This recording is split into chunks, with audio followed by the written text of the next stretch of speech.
Hai Hyums, pernah nggak kamu membayangkan bagaimana rasanya menjadi rakyat biasa, lalu tiba-tiba harus hidup di dalam istana? Bayangkan, seorang gadis yang tumbuh di masa perang, jatuh cinta pada seorang putra mahkota, dan cintanya menguncang tradisi berusia ratusan tahun. Hari ini, aku akan membawa kamu ke dalam kisah nyata seorang perempuan yang mengubah sejarah Jepang. Inilah kisah Michiko dari rakyat jelata menjadi permaisuri Jepang.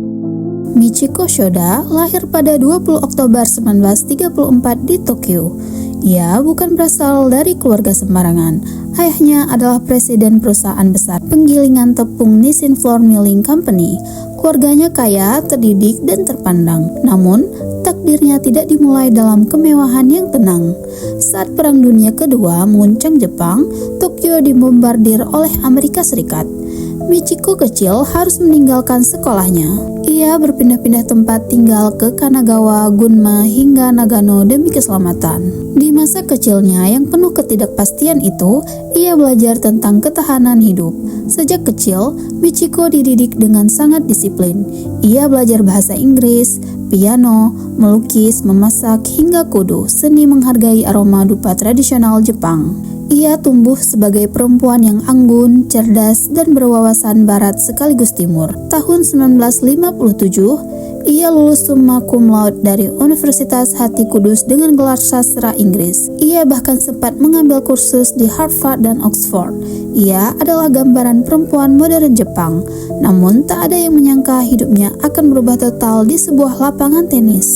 Agustus 1957, di kota resor Karuizawa, Michiko bertemu seorang pria muda saat bermain tenis. Namanya Akihito, putra mahkota Jepang.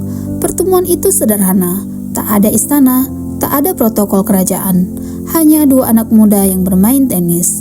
Namun, dari situlah sejarah berubah. Hubungan mereka berkembang. Media menyebutnya sebagai fairy tale romance, kisah cinta dongeng di lapangan tenis. Namun, tidak semua orang menyambut cinta itu. Selama berabad-abad, keluarga kekaisaran Jepang hanya menikah dengan bangsawan atau anggota keluarga kerajaan lainnya. Michiko, ia hanyalah rakyat biasa. Meski keluarganya kaya, ia bukan bangsawan. Ia juga dididik dalam lingkungan Katolik, agama minoritas di Jepang. Kaum tradisionalis marah.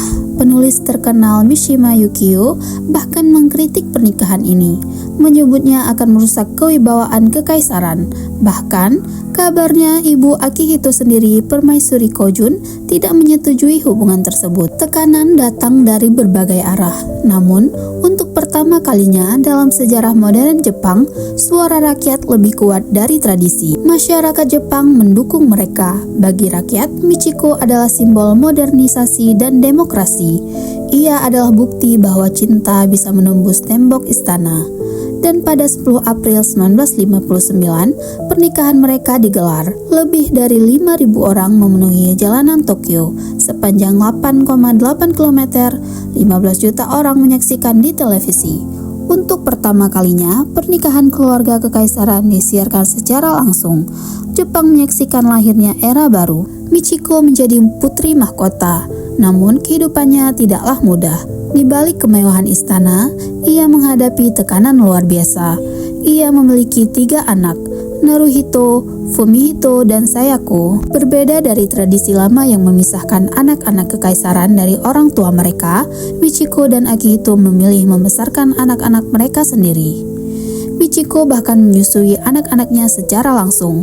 Itu adalah tindakan revolusioner dalam lingkungan istana. Namun, tekanan mental mulai terasa. Pada 1960-an, Michiko mengalami gangguan syaraf berat akibat tekanan media dan konflik internal keluarga. Ia kehilangan suara selama 7 bulan. Bayangkan, seorang putri mahkota tidak bisa berbicara dalam sorotan dunia, dan itu bukan sekali. Pada 1993, ia kembali mengalami kondisi serupa. Tekanan istana tidak pernah benar-benar hilang. Tahun 1989, Kaisar Hirohito wafat. Akihito naik tahta menjadi Kaisar Jepang ke-125. Michiko kini resmi menjadi permaisuri Jepang. Ia menjadi permaisuri pertama dalam sejarah modern yang berasal dari rakyat jelata. Namun, alih-alih menjaga jarak dengan rakyat, ia justru mendekat. Ia dan Kaisar Akihito mengunjungi 47 prefektur di Jepang. Mereka menyambangi panti asuhan, panti jompo, lembaga sosial. Pada tahun 2007 saja, Michiko menjalankan lebih dari 300 tugas resmi. Namun, momen yang paling menyentuh hati rakyat Jepang terjadi saat bencana. Tahun 1995, gempa besar Hanshin menghancurkan Kobe. Lebih dari 6.000 orang meninggal. Kaisar dan permaisuri datang, dan sesuatu yang belum pernah terjadi sebelumnya terjadi. Mereka berlutut di lantai di hadapan para korban selamat. Tradisi istana yang kaku runtuh, bukan sebagai penguasa, tapi sebagai sesama manusia. Tahun 2011, saat gempa dan tsunami Tohoku melanda, mereka kembali mengunjungi pengungsi. Mereka duduk sejajar, mendengar, menguatkan. Michiko bukan hanya simbol kekaisaran, ia menjadi simbol empati. Di tengah tugas kenegaraan, Michiko tetap menjalankan tradisi Shinto. Ia secara pribadi memberi makan ulat sutra di kebun istana. Sutra hasil panen itu disumbangkan untuk pemeliharaan harta bersejarah di Nara. Hal kecil tapi syarat makna. Tradisi dan modernitas hidup berdampingan dalam dirinya. Pada 30 April 2019, Kaisar Akihito turun tahta. Untuk pertama kalinya dalam 2 abad, seorang kaisar Jepang mengundurkan diri. Michiko menerima gelar Jokogo, permaisuri emerita. Kini, ia tidak lagi berada di garis depan, namun warisannya tetap hidup. Putra sulungnya, Naruhito, kini menjadi kaisar Jepang, dan dunia mengingat Michiko sebagai perempuan yang mematahkan tradisi istana, membesarkan anaknya sendiri, bertahan dari tekanan mental, berlutut di hadapan rakyat, dan mengubah wajah kekaisaran Jepang.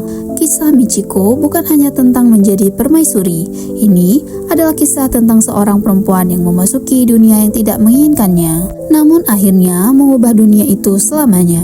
Dari lapangan tenis sederhana hingga singgasana kekaisaran, dari rakyat biasa menjadi simbol kemanusiaan. Jika menurut kamu kisah Michiko adalah bukti bahwa cinta dan keteguhan bisa mengubah sejarah, tulis di kolom komentar. Dan jangan lupa like, subscribe, dan share untuk kisah dunia lainnya yang tak kalah menggetarkan.